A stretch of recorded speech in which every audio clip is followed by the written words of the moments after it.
de la República. Atención con la inmovilización obligatoria de los domingos, ¿ah? Va a empezar a regir desde las 10 de la noche del sábado, ¿no?, hasta las 4 de la madrugada o de la mañana del lunes. Hay una serie de excepciones que ya las comentaremos más adelante, pero ahora vamos a conversar con nuestro primer invitado, con Diego Macera, que es economista y gerente general del Instituto Peruano de Economía, porque lo que queremos saber, Diego, ¿cómo estás? Buenas tardes, es el impacto que tendrá en este toque de queda dominical en la economía nacional. ¿Cómo estás, Diego? Gracias por estar aquí en Conexión. Hola, hola, Manuel, ¿cómo están? ¿Qué tal? Buenas tardes.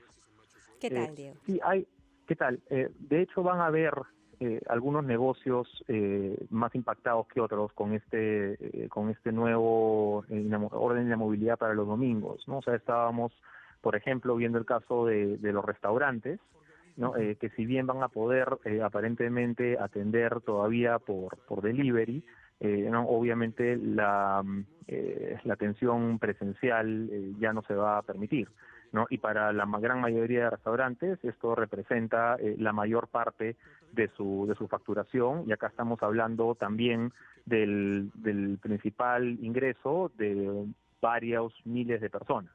Entonces, esta es una actividad que se ve directamente impactada. Hay otras que ya no tenían de repente tanto movimiento en domingo, con lo cual el impacto es más restringido, ¿no? Es el caso, por ejemplo, de construcción, ¿no? Y quizá vale la pena señalar que con esta extensión de la cuarentena a diferentes regiones, a diferentes provincias, ¿no? Aquí ya estamos hablando de que abarca casi a uno de cada tres peruanos, no es poca cosa.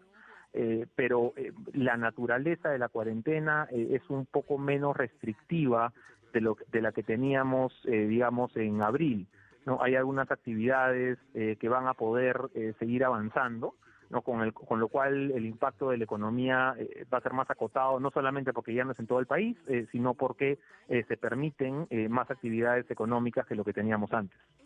Bueno, es el mismo transporte público que ha estado también al borde del ahogo, que también se va a ver afectado, ¿no? Ellos están, bueno, se trabaja subsidios, pero finalmente también el impacto va a ser para ellos, por ejemplo. Sí, el transporte público, por supuesto que es una. Ahora, recordemos, la demanda igual es menor en domingos que en días de semana, pero claro, esta es una actividad que ya viene con un fuerte golpe, ¿no? Aquí, la verdad que en el transporte público se juntan las dos aristas del problema, ¿no? Porque el transporte público, por un lado, si no está bien regulado, con protocolos adecuados, puede ser uno de los principales vectores de contagio entre la población, ¿no? Y a la vez tienes el problema agregado, ¿no?, de la demanda y el impacto económico y lo que significa para las cientos de miles de familias que de alguna manera dependen de él.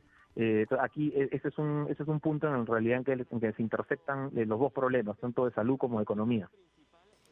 Ahora, no hay digamos, ¿por qué crees tú que el presidente o en general el gobierno, por decirlo de una manera, no ha presentado ningún sustento técnico para estas medidas, ¿no? Porque se nos informa, aparentemente parece una decisión que intenta escapar del dilema economía versus salud, o si es que existe ese dilema, pero no hay ningún sustento técnico, ¿no? Lo que tú nos cuentas ahora tiene mucho sentido. ¿Existe de alguna forma una información técnica que tenga el gobierno para poder sustentar estas decisiones o no la tienen? No que yo sepa, la verdad, de repente la tiene, y yo no conozco. Honestamente, aquí quizá lo más interesante del anuncio de los últimos días ha sido a la ministra de Salud diciendo que iban a incidir muchísimo más en pruebas moleculares, ¿no? Y empezar a Sí. desfasar un poco las rápidas. Eso en realidad está más en línea con las políticas que se están tomando en la mayoría de países y honestamente en lo que desde hace meses el resto del mundo aconsejaba que sea tu política de salud principal, ¿no? Más allá después de la orden de inamovilidad total, de domingos o toques de queda, lo que se venía recomendando es que usemos pruebas fiables, ¿no? Pruebas masivas, que podamos hacer cercos epidemiológicos realmente efectivos, que podamos tener algún nivel de rastreo de contactos, de aislamiento rápido de casos posiblemente infectados. La verdad que no tuvimos esa política por muchos meses. Estamos tarde, es verdad, pero creo que es una buena noticia que estemos avanzando hacia ese lado. Respecto propiamente de la parte de domingos, la verdad que no sé el sustento técnico. Me emociona más este giro hacia pruebas moleculares que parece haber dado el MINSA. Eso sí podría ser un cambio en las reglas de juego súper importante, sobre todo quizá en la medida en que podamos desarrollar las pruebas que había comentado también la ministra del INS, las pruebas que había comentado el doctor Málaga, ¿no? De Las estas rápidas, pruebas moleculares moleculares. rápidas. Correcto, ¿no? Sí, Rápidas, baratas, de fácil aplicación, que de repente podrían hacerse en la propia casa, sí. ¿no? Eso sería un cambio muy grande en la manera en cómo estamos manejando el virus. Ojalá se dé en los próximos meses. Pero ese deseo, ese ojalá, debería ser más bien un imperativo, Diego, porque el problema es que no vamos a tener una reactivación económica hasta que no arrinconemos a este virus. Es decir, las empresas van a abrir, pero sus trabajadores se van a seguir enfermando, no van a haber suficientes recursos humanos, vamos a tener nuevamente que ir a medidas restrictivas y estamos en un círculo vicioso.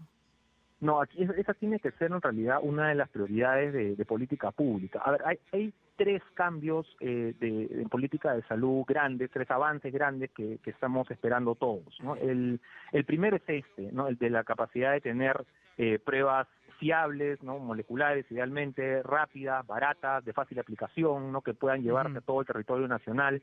Ese sería un cambio enorme. El otro que se está avanzando todavía con poco éxito es en un tratamiento efectivo para la enfermedad, ¿no? Desde los primeros síntomas hasta los síntomas más complicados.